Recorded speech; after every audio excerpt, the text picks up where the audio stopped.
gentlemen, children of all ages, and card fighters from around the world, welcome to my channel, and for those of you who have been here before, welcome back to another deck profile. Today, we will be discussing one of my favourite decks to come out of the V series. From the V collection, the first V clan selection, Gold Paladin's Shadow variants, Spectral Duke Dragon. Spectral Duke is a card that the first version came out many years ago with the advent of Limit Break. Some of you might remember, some of you might not even know because you weren't there at the time. It was quite some time ago. But Spectral Duke Dragon is Gold Paladin's equivalent to Shadow Paladin units. So we're going to jump into the profile, go through his skills, look at all the, really pretty artwork that is Spectral Duke. And then, hopefully someone likes it and goes, ooh, I might dip back into V and build this. Otherwise, yeah.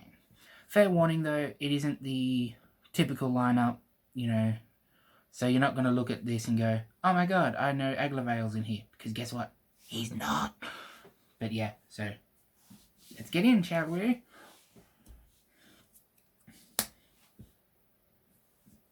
All V starters are the same.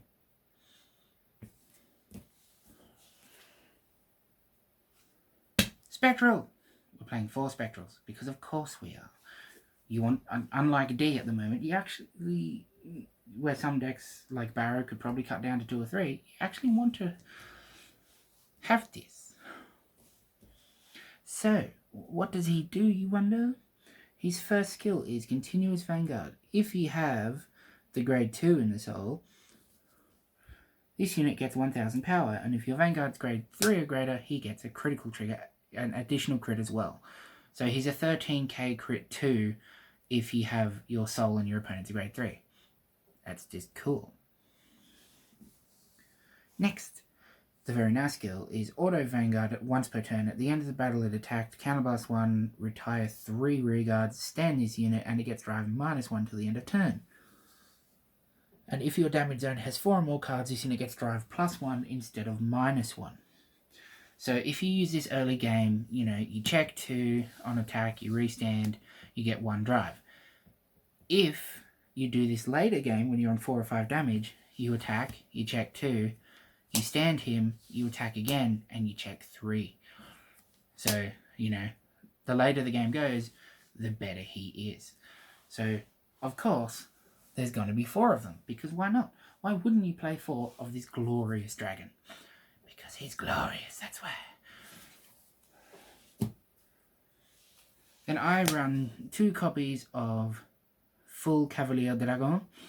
Skill, Vanguard Rearguard once per turn. You can Soul Blast 1, look at the top card of your deck and call it to Rearguard, and one of your Vanguards gets 5k until the end of turn. So, it's a pretty basic skill, but considering you need Rearguards on board for Spectral to be able to retire and restand him, getting another unit on board for a Soul Blast, it's pretty cheap, pretty easy, and good.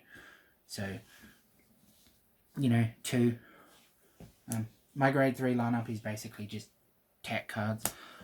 And then I run 2 copies of what is in essence the grade 3 Aglavale, because Aglavale has a very similar skill. On the guard circle, if your Vanguard is grade 3 or greater, this unit gets 10,000 shield, so he's a 10k shield grade 3, which is good, that little bit of extra shield.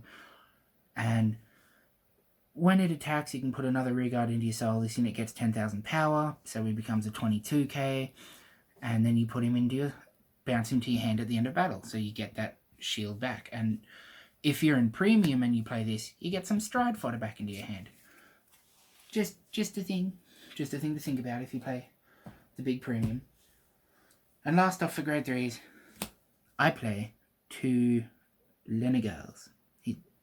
You can't ride him, but he's a 24k rearguard. 24k rearguard. Seriously, that's it. He's a 24k rearguard. Why not? It's a 24k base. There are decks in, who love it, so faux show. Grade 2s. Black Dragon Knight Vortimer. The one who has to be in Spectral Soul for Spectral to, hit his full potential. So his skill is if the grade 1 is in Soul, Scout of Darkness Vortimer, he gets 1,000. So he's a 10k on Vanguard or Rearguard. When retired from Rearguard by your card's ability, primarily from Spectral's ability, you can put this unit into your Soul and countercharge 1. So you play 4 of him because, aside from wanting him into the Soul, he's Resource, Soul and countercharge. Very good. And his other skill is when rode upon by Spectral Duke Dragon, look at 5 cards from the top of your deck, call up to 2 cards from them to Rearguard and shuffle your deck. So because of his skill, when you ride Spectral Duke, you get a couple of units on board, making his first restand cheaper, or just setting yourself up for a nice attacking section. Then I ran, well, everyone probably ran, 4 copies of Cahardin. When placed, you can counterblast 1 and discard a card from hand, look at 3 cards from the top of your deck, call up to 1 to Rearguard and shuffle your deck. And if Black Chains Hoel, his grade 1 partner, is on the board, you draw a card as well. So if Hoel is on board, it's a +1 as opposed to a 1-for-1. You know, you get to ditch 1, call 1, draw 1. So, yeah, very nice. Definite Vorov. He, again, helps Spectral reach his combos. And then, a card that I don't think anyone would expect to see. The Nemean Lion. Remember when Hercules kicked his ass? Yeah, wore him as a cape. Good times. His skill is Auto, Vanguard, Rearguard, Guard Circle. When this unit is placed from hand, this unit gets plus 3,000 power and 5,000 shield until the end of turn. So, I almost never call him to Rearguard unless I'm like in a bad sitch. He's literally there as a 10k shield. You get a bit of extra defense because I like defending. I like surviving. V had really big numbers and lots of attacks. So, survival was preeminent. On to grade 1s. Grade 1s? Grade 1s. Little Vortimer. Scout of Darkness Vortimer. His first skill is when placed, you look at the top 7 for either Spectral or his grade 2 counterpart. So, you know, top 7 for one of these. Because consistency, you know, you want to hit your targets. You want the ride chain because it makes things good from the get-go. And then, you know, if you added 1, you discard a card from hand and shuffle your deck. So, your second skill is when retired from Rearguard with your card's ability, put him into the Soul and your Vanguard gets 5k. So, you know, make him stronger when he restands. This whole deck is to make Spectral as good as possible. So definitely 4 of, because you want him in your hand, you want him on the board, he's very good. Man, if it was premium, I'd almost run Legion to get these things back. Then we run 4 copies of Hoel. He's the partner to Cahardin. His skill is when your other unit in the same column... When your other unit in the same column as this unit that was placed this turn gets 5k. Ugh. If Cahardin is on your board, they get 10k. So basically, if you have him on board and then you call another one, this unit will get 5k. If the grade 2 is on board, he gets 10k instead of 5. So, in essence, at full capacity, it's in essence like an 18k booster. Because, yeah. And he's really good in general because you don't have to put him in a Spectral deck. You can put him in any gold deck. And just when you're calling units, that unit will just get power because he's sitting there behind him. So, you know, if you're playing another gold deck, or if you're thinking about premium or something, yeah, 4 of these guys. Because it's Hoel. Hoel's a classic guy. Then, of course, there's 4 copies of Listener of Truth Din Drain, your other resource card. Skill is, when placed by your card's ability, which you have a couple ways to do it, which is good, you Soul Blast 1 and draw a card. Or you can countercharge 1 and get 3k.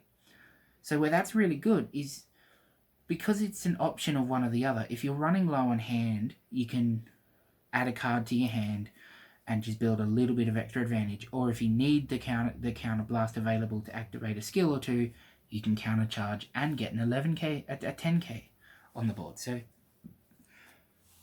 versatile, good, very good, very versatile. I like resources in this game, so I will play triggers, crits, sentinel crit, because 30k shield. Being able to guard a big number without having to discard is very nice. And then the other 3 sentinels are the draw PGs, and then heal triggers, because heals. It's not really explanatory. You don't really have to explain why you play heal triggers. So that's it. That's the deck list. It is an Excel 2 list. I don't think there's really any argument to that. The fact that you have to retire your field in order to get him going again means you want the extra cards in hand, because you want more units to call from hand if you can, you want more defense. So the whole reason I play units like Edmund and Nemean Lion is because they get that extra power. The 3 of these means there's an extra 15k in the deck, this means there's an extra 20, and sometimes this extra 10k here or the extra 5 on Nemean can actually save you for a turn. So that's a big thing. Calling units out, you know, it's easy. You've got Cavalier. You've got Vortimer when you ride Spectral, because you're not going to ride, preferably you wouldn't ride anything that isn't Spectral. And then you have Kaharden, who you'll use just as much as Cavalier. Cavalier's a soul. He discards the card, so again, Axel 2. That's why you run Axel 2, because you get more cards in hand. Because, you know, you're probably going to be riding 2, 3, maybe even 4 times. I have actually ridden all 4 Spectrals in a game before, so, you know, it does happen occasionally, but not always. But yeah, so this isn't the main.